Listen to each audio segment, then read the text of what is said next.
First of all, I would like to thank the organizers for inviting me and, of course, for this conference so far.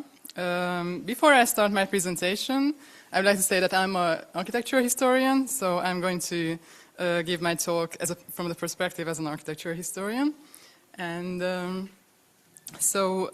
the rise and the dissemination of modernism in the architecture scene of the interwar period proceeded amongst the several contesting ideas within and beyond modernism. And in interwar Hungary, Art Deco, historicist, and classical trends both opposed and intermingled with different forms of modernism. Here I give you a few examples from those buildings, both built in the 1930s in Budapest, and you can see the variety of the different architectural styles that were prevailing in the modernism in the interwar period. Actually, I grew up in that house on the right, so I just like to include this house in my presentations. And traditional ideas were linked to Hungary's conservative government. So after the First World War, conservatives sought relief in evoking Hungary's glorious past and advocated for historical styles such as neo-Baroque, which was a defining architectural trend in Hungary even after the advance of modernism. So I give you here two examples. Those two buildings were built in the same year, so 1936. And there are at least two people in this room who recognize that the building on the right side, this is now the present-day Hungarian Museum of Architecture, where I'm working as a curator.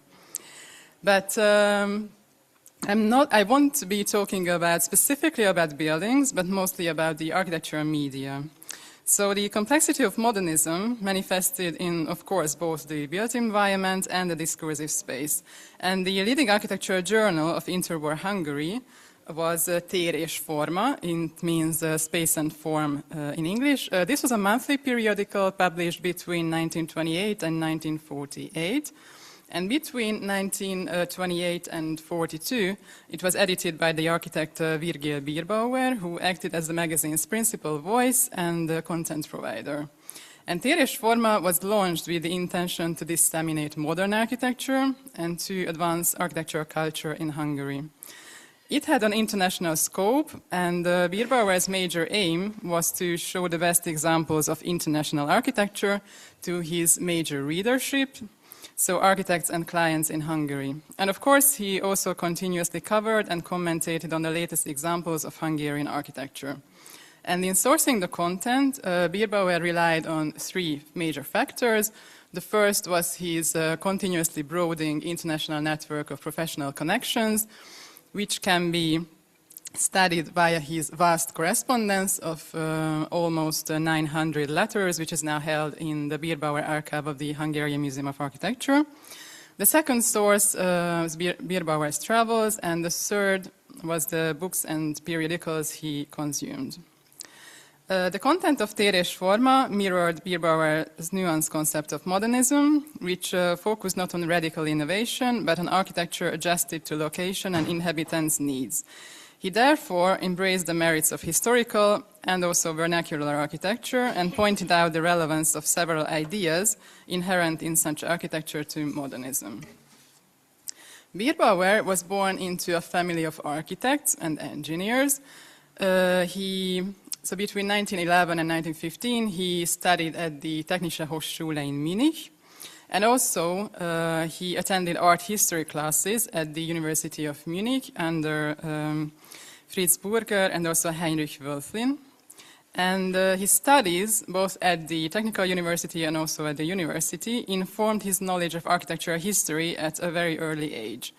We don't have the specifics from archival sources, but as a student, he took a few study trips to Italy, which possibly informed his choice of a topic related to Italian historical architecture for his doctoral dissertation, which was about Donato Bramante's design for the St. Peter's Basilica in Rome. And after obtaining his doctorate in 1920 and marrying Adrienne Graul in 1921, Italy remained his favored travel destination and continued to be so for work and leisure throughout his life. And a good source for this is the unpublished memoir of his wife, which gives an insight into Bierbauer's private and professional life. And the experiences Bierbauer gained during his visits to Italy in the 1920s accumulated in the very first article of Forma. So Forma was launched in May 1928, and this article was published in the very first issue. Actually, it was the very first article, under the title Architecture, the Art of Space. And the essay begins with referring to the Pantheon in Rome, which, according to the article, Bierbauer visited a few weeks before. And this article is all about building a future on the past. He compared the Roman Pantheon and the Baroque Sant'Ignazio, echoing Heinrich Wölflin's views. Here is a really good quote for it. So he compared these two buildings, echoing Wölflin's views, especially Wölflin's distinctions between the Renaissance and the Baroque spaces, describing them as closed or open and linear painterly. So this academic knowledge and not the radicalism of the avant-garde is reflected in Bierbauer's approach. Also in the 1920s, Bierbauer dedicated considerable attention to the neoclassical architecture of the first half of 19th century Hungary. And his interest was certainly influenced by the architectural theories of the period and also the classical tendencies that began in the 1910s in both architecture and furniture design. And his articles appeared in the journal entitled Magyar Művészet, it means Hungarian art, so it was before the launch of his own journal, Forma. And his interest in neoclassical architecture was also important for him as a practicing architect. This especially materialized in his works on the expansion of the Kelenföld power plant. And the power plant was actually started to be developed earlier in the 1910s, according to the designs of the architect Kálmán Reichel, with whom Bierbauer partnered and continued working together on the expansion until Reichel's death in 1926. And Reichel actually represented the classical tendencies of the 1910s in Hungary, which certainly influenced the expansion of the power plant, especially its first installment built in the second half of the 1920s, which is the picture on the left.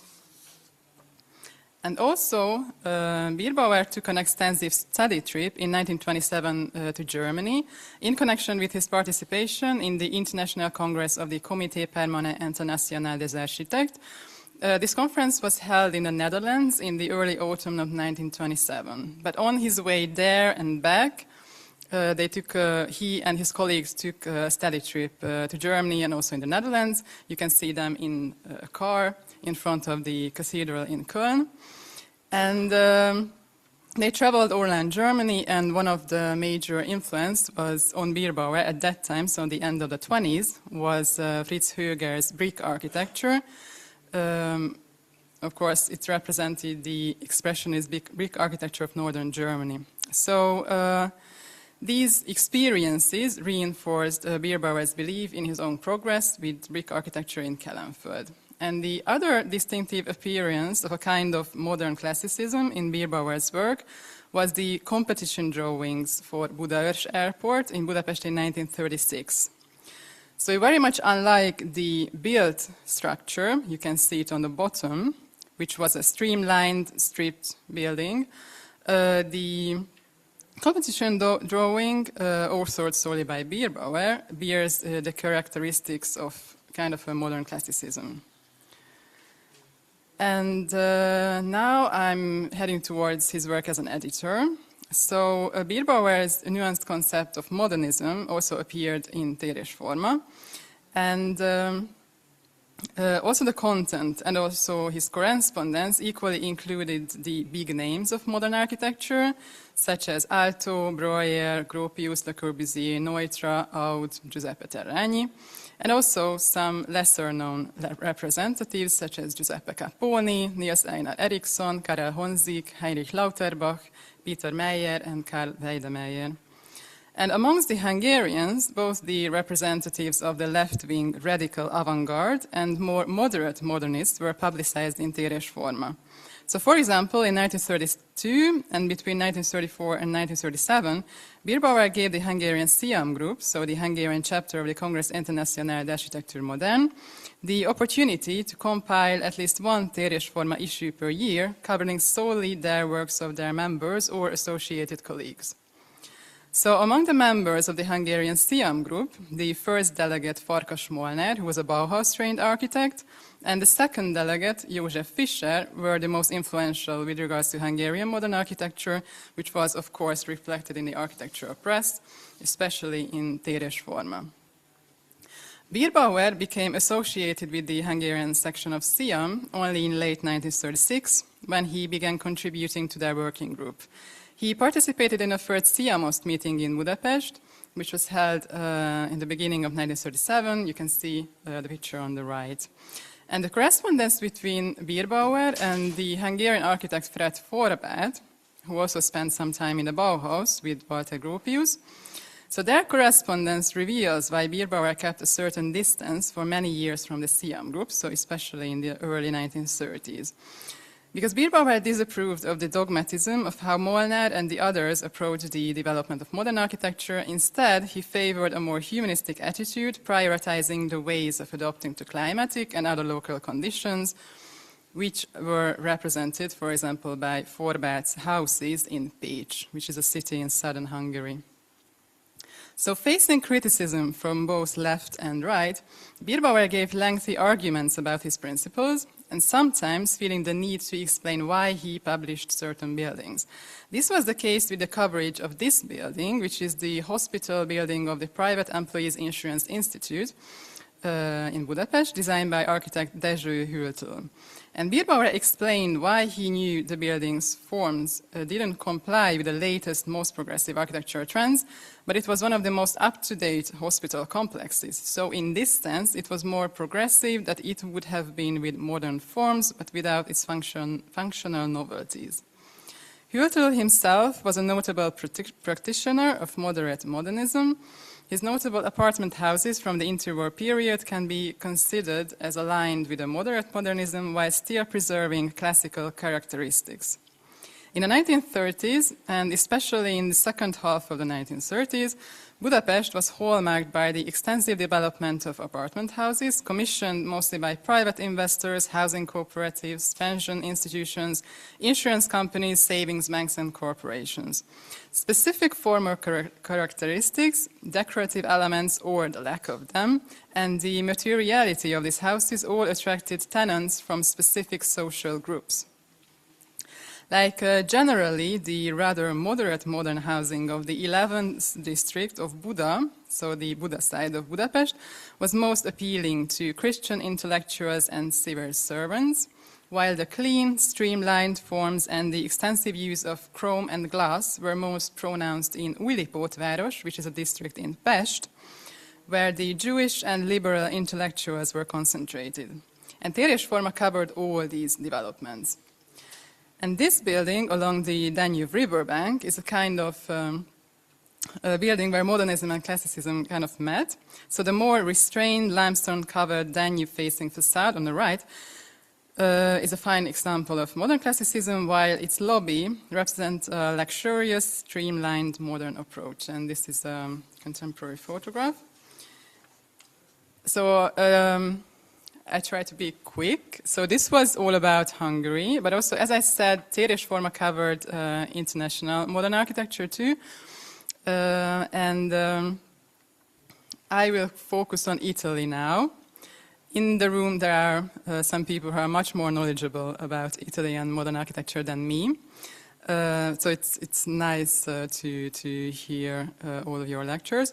So I chose Italy because Birbauer was focusing on Italy throughout all of his career. So Italian architecture gained the steadiest attention among foreign countries in Téres Forma. And as I said, Birbauer traveled in Italy extensively. He had a huge network there, including Agnolo Domenico Pica, Giuseppe Capponi, Terragni, and Marcello Piacentini. And also he had contacts with journal editors, like Pagano at Casabella, Gioponti at Domus, and Plinio Marconi at Architettura. And in the very first issue of Téres Forma in May 1928, Birbauer published his article about the first Italian exhibition of rational architecture held in Rome in 1928, which was curated by Gruppo Sette, formed by young architects from the Milan Polytechnic. And the group advocated the new architecture, However, they endorsed an agenda promoting continuity instead of a rupture with the past, as you can see in this quote on the slide. And while visiting the show, the works of the Rome-based architect Giuseppe Capponi especially caught Birbauer's attention. So based on the encounter with his designs there, Birbauer wrote to him and asked for publication materials for Forma, which was the start of a professional correspondence that turned into a lifelong friendship. And Capponi's reception in Forma equally mobilized Birbauer's advocacy towards classical and vernacular architecture, which manifested in the coverage of Capponi's residential architecture built in Rome and Capri. Birbauer admired Capponi's villas in Capri that honored the Mediterranean vernacular tradition, and also he featured Capponi's palazzine and abusi in Rome. And prepared for criticism by the more radical Hungarian advocates of modern architecture, Birbauer expressed his beliefs in a new architecture which gave contemporary solutions while respecting the traditions of the existing built environment, in this case, materializing historical references to Francesco Borromini's 17th century Baroque architecture. And also, Birbauer had the chance to visit several examples of the state-funded architecture of fascist Italy. One of his most important trips in this regard was his participation in the 13th International Congress of the Comité Permanent International Architect. I will finish in a minute. And during, this conference was in September 1935, and during this Congress, of course, they had trips. So he visited like ancient ruins, archaeological excavations, historical palazzos, and the Forum Mussolini, which you can see in this slide, and also the new university complex with the guidance of the chief architect Marcello Piacentini. And Birbauer also had the opportunity to see the newly built Italian cities like Littoria and Sabaudia. And even though Birbauer was a humanist and ideologically and politically anti-fascist, he had a great deal of respect for the state-funded architecture of fascist Italy, and his enthusiasm was driven by his professional bias when he saw that modern architecture was finally being supported at state level in a country. So to conclude, as an editor, Birbauer navigated Forma within different and sometimes contesting ideas about the direction of modern architecture. And even though Forma is considered as the leading modernist architecture periodical of interwar Hungary, Birbauer undertook an inclusive approach with regards to the coverage of modernist tendencies. He had a high respect for the lessons learned from historic and vernacular architecture, while at the same time being a promoter of progressive ideas in architecture. And thank you for your attention.